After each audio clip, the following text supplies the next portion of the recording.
Welcome back. Let's talk about Proverbs. Proverbs in the Hebrew Bible is called Mishle Shlomo, meaning the Proverbs of Solomon. Now, if you look at chapter 10 and verse 1, and if you look at chapter 25 and verse 1, these two verses say Mishle Shlomo, meaning the Proverbs of Solomon, thereby making us assume that the entire book of Proverbs, the 31 chapters, were written by Solomon. No, that's not the truth. Now, wait a minute. There are Bible critics who say that this entire book of Proverbs was written by somebody else, not Solomon. No. Most of it was written by Solomon himself. They are all Solomon's Proverbs, except one or two were written by somebody else, especially the one in chapter 31 about this woman. That was not written by Solomon. But then, you would also come across expressions of wisdom talking in the first person. I seek me. Whoever seeks me early in the morning will find me. That's wisdom talking. But we know that the man who was blessed with tremendous wisdom was Solomon. So Solomon was writing the Proverbs, and at times he was using the first expression to talk about wisdom, as if wisdom was talking. Okay. Now this first person expression, third person expression, these are there in the Bible in many places. Remember when we were talking about Moses, when Moses was writing about his own death, he would write it in the third person. He died, Moses died, and he was buried. Even in many occasions where the writer would, even in the New Testament, the writer would talk about himself in the third person. Okay. So that is common. Now here in Proverbs, sometimes Solomon was writing in the first person as if he was wisdom. So you would want to understand that. Again, this is poetry. So poetry contains these poetical expressions. And then there are certain apparent contradictions also. If you go to chapter 26 and then verse 3, if you read, it will say, answer a fool according to his folly. If not, then the next verse would say, answer not a fool according to his folly. So you are faced with a quandary. Hey, should I answer a fool or should I not? But then it's sort of contextual. You play by ear. If you deem necessary to respond, then respond. If you don't deem necessary to respond, then don't. So that's the whole idea of Proverbs. Now, many Christians have a habit of reading Proverbs as per the date. Now today is the 5th, so they would read Proverbs chapter 5. Since it has 31 Proverbs, they can even use it in a month that has 31 days. But then it's up to you. There is nothing wrong in reading like that. But then there is no stipulation that you should read like that either. Anyway, so this Mishle Shlomo, the Proverbs of Solomon, read them and be blessed. And it has a lot of advice. Now, what are the Proverbs? I would say advice. These nitty-bitty advices. And most of these verses are not interconnected. Now, let me draw a very important distinction between the Psalms and the Proverbs. Okay. Now, when you read Psalms, those verses are usually interconnected. Sometimes a previous verse would be repeated in a following verse in a different way, but it will be saying the same thing. Whereas in Proverbs, each of these verses could mean something in their own, and the next verse would be talking about something else. So unlike many other passages where you have to worry too much about the context, to read verses that are preceding the verses and proceeding the verses. In Proverbs, you may not necessarily want to do that. So, yes, there are some verses within Proverbs where you would want to do that, but not all the time. So, if God sort of speaks to you with one verse, fine, God can. And many people don't like Proverbs because most of the people see it as vituperative, telling you off. It'll call us by our first name, hey, fool! So people don't like it. Whereas Psalms is very cuddly, comforting, and nice, sweet. Proverbs is like very vituperative. Hey, you, don't sleep too much. Look at the ants, get up. All that kind of stuff. Don't go behind that woman. But we need Proverbs also, because that is one way in which God gives us advices. What we should do and what we should not do. It talks about the fool a lot over against the wise.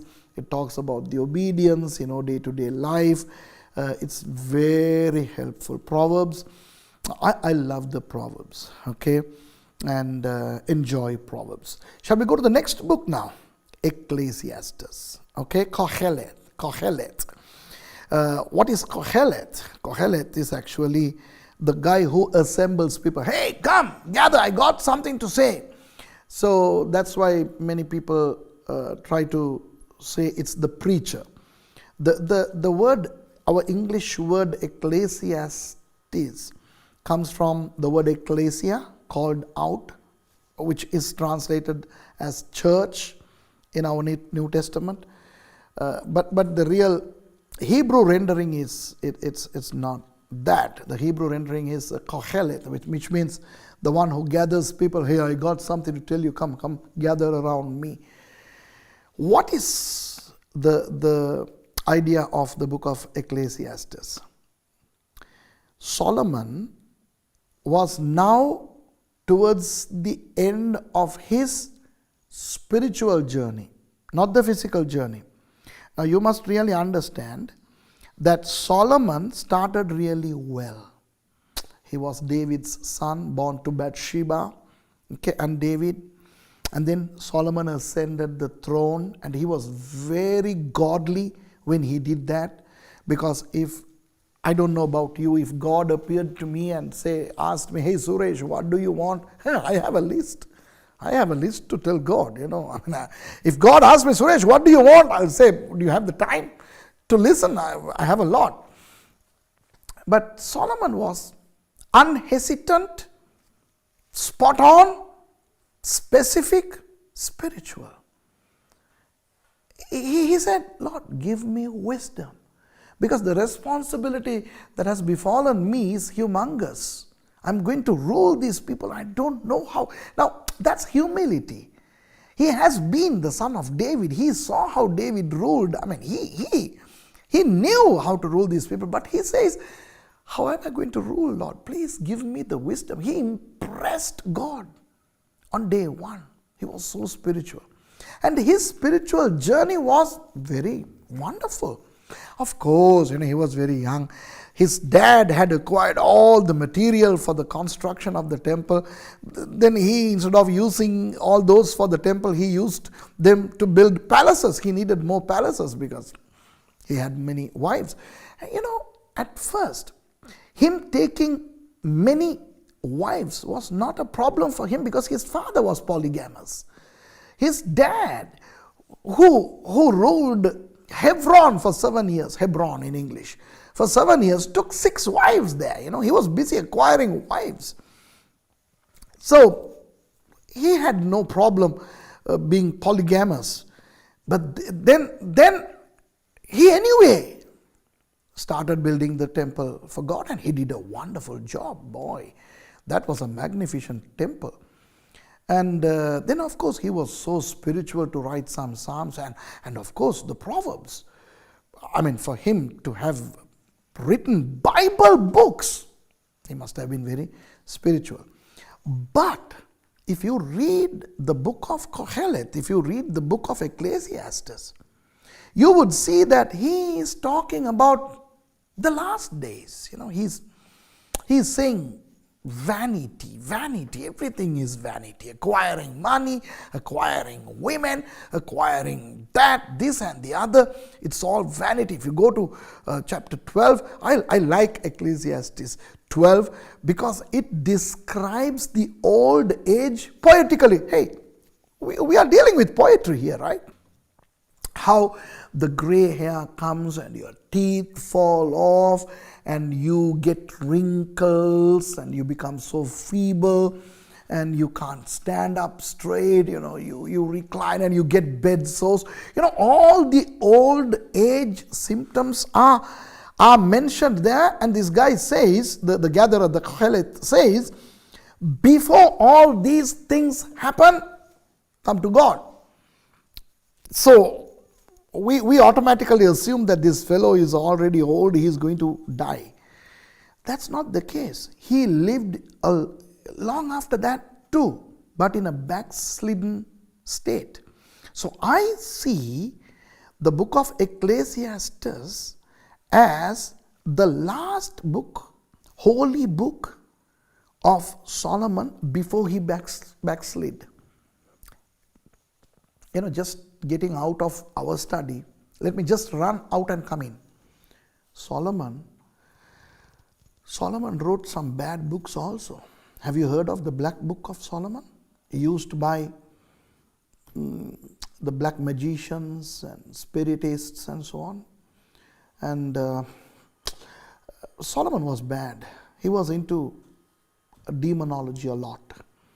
And he started worshipping heathen gods. In vain he was blessed with such a lot of wisdom. His wisdom did not save him. Okay. Now, anyway, let's come back into our study. So, the book of Ecclesiastes is a warning to people that they should seek God before their brightnesses dim out. And advice Solomon himself failed to heed. Ironically. Sad, isn't it? But anyway, praise God, we have the book and may we read it. Just because it's talking about vanity, don't think it's a book of vanity. It's a wonderful book of warning. We need that book, Ecclesiastes. It's lovely. And then we come to the Song of Solomon. Song of Solomon, a largely misunderstood and a misconstrued book. Song of Solomon is actually called Song of Songs. Okay, it is actually the song of all songs, the best song ever. That's the title. Written by Solomon. It has 8 chapters. You know what I'm going to do in the near future? I'm going to do a verse by verse teaching on the Song of Solomon in Tamil separate and in Sinhala separate. Maybe I'll try to do it in English also, if it is going to be a blessing to you all. And I'll tell you something. The book of Song of Solomon is such a spiritual book. It contains everything from Genesis to Revelation. Not many people know that. Many people misconstrue the Song of Solomon to a sexual book. And today we are living in a world where sex is sort of semi-negative. On the contrary, sex was created the best. Hey, you know what? I'm just remembering something from the top of my head. God created man, and then God created woman. And what did God speak to them first? Now, when you speak to somebody, first you'll say hi or hello. I mean, God should have created Adam, and when he wakes up, God should have said, hey, I'm God, I created you, how are you? And but the very first thing God spoke to man was increase and multiply. And then conquer and be blessed. You know what I mean? So the very first thing, according to the Bible, according to Genesis, that God spoke to man and woman was increase and multiply. How do you increase and multiply? Without sex. So God was saying, hey, have sex. Get out there and have intercourse. So that was how beautiful sex was. And that's why the devil hates sex. It's not that he doesn't like sex. He hates sex. So what has he done? He had removed the beauty of sex. And he has replaced it with horrible, evil things. Sex has become, it has taken a lot of phases, PHASES phases. What is homosexuality? I mean, you are never born a homosexual. Okay, God doesn't create homosexuals. That's a sin, that's from the devil. You need healing, you need deliverance from that. Okay, I'm willing to challenge anybody who wants to talk to me about homosexuality. I have done enough studies on that, and I can argue with anybody to show that homosexuality needs deliverance. And I have here in our college many who come as homosexuals and get healed and delivered from that demonic oppression. That's not a way of life. LGBT, it's not a way of life. It's from the hell. It's from the devil. So the devil has injected a venom called homosexuality. A man is attracted to a man. A woman is attracted to a woman. That's not how God created. Then bestiality sex. Man is attracted to animals. Come on. I mean, that's horrible, isn't it? People having intercourse with animals, and in some countries it is becoming a law that you can marry an animal. When they showed me the first video clip of a woman marrying a dog in Netherlands, I thought this is a joke. Maybe they're doing something for Candid Camera or America's Funniest Home Videos or something. But then when they told me it's real, I was so shocked to smithereens. When my wife and I first went to Augusta, Georgia, when we were in Augusta, Georgia in 1993, we saw the first wedding of two men, a man marrying a man. And I was like, is this a joke? Is this real? And then when I was told it's real, a man is getting married to a man, I was like, where is this world going to? But today, this is legal in many countries, and it's a way of life, no problem. Lesbianism, gay, the wonderful, beautiful English word called gay, which talked about the aesthetic beauty, is now a word to denote homosexuality. Crazy. And now, bestiality sex. People marrying animals. What about pedophilia? People having sex with children and even infants. How many people are getting caught? Now, people are getting caught. What about people who don't get caught? How can you gratify yourself sexually with an infant, with a child? I mean, this is directly from hell. Then you get fetish sex. People having sex with objects, dolls, and all that. These sex shops. How do you know? So I've been to the sex shops. I have seen what those fellows are selling. Artificiality. It's horrible. This is all from the devil. Okay? And I can name them: group sex, wife partner swapping, and bisexual, homo and heterosexual, bisexual. Why is the devil waging war against sex? Because sex is good. It was created by God. It was a blessing to man and woman. The first thing God told them was increase and multiply. I came from a Hindu religion, 330 million gods. Not one of those gods called their believers my spouse, my wife, my bride. What does Jesus do? Jesus came and died for you and I. By his death, his shedding of his blood, he purchased us to be what? To be his bride. So, bridegroom and bride, there is the element of sex, at least in the tone of it. It has sex. Even if there is no real physical intercourse, the idea of sex is there. He is the male, he is the bridegroom, and we are the bride, we are the spiritual female. So, if sex is bad, would he use that analogy? Revelation 19, the wedding supper of the Lamb of Jesus with his church.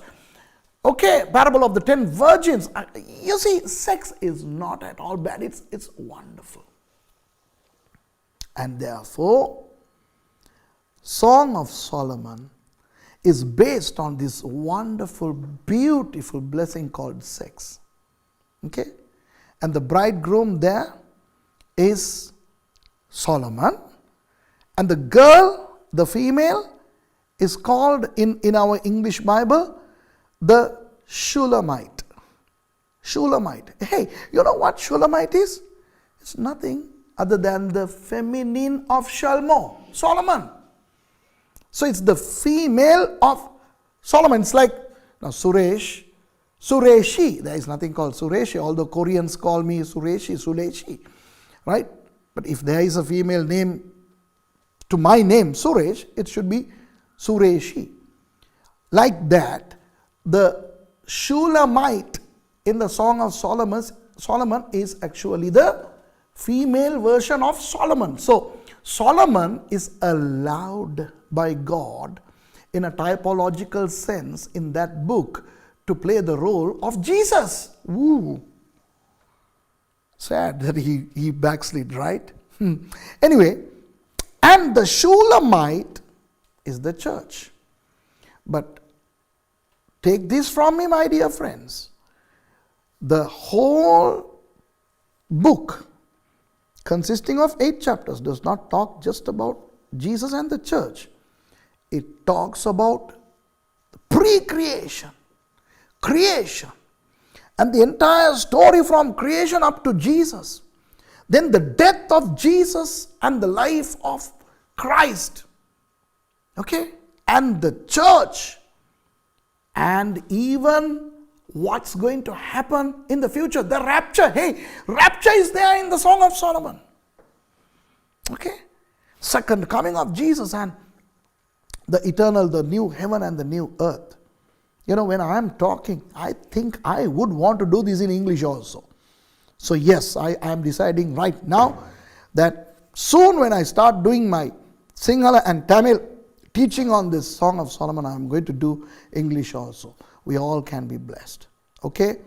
So my dear friends, read the Song of Solomon not thinking as a negative. It's talking about the breast of the woman and having sex. Hey, don't look at it as a R-rated movie. You know, it's not a R-rated adult movie. It's so beautiful. It's so spiritual. It's so prophetic. It has history. It has predictions. It talks about what happened then, what's happening now, and what's going to happen in the future. I would say that's a very powerful book, anointed book. And that's why the devil, if you ask me, which of the 66 books does the devil hate the most? I would say number 1, Revelation. Number 2, Song of Solomon. Okay. Now for me, for some eschatologists, the counterpart of Revelation in the Old Testament is Daniel. For me, no. For me, the counterpart of the New Testament Revelation in the Old Testament is the Song of Solomon.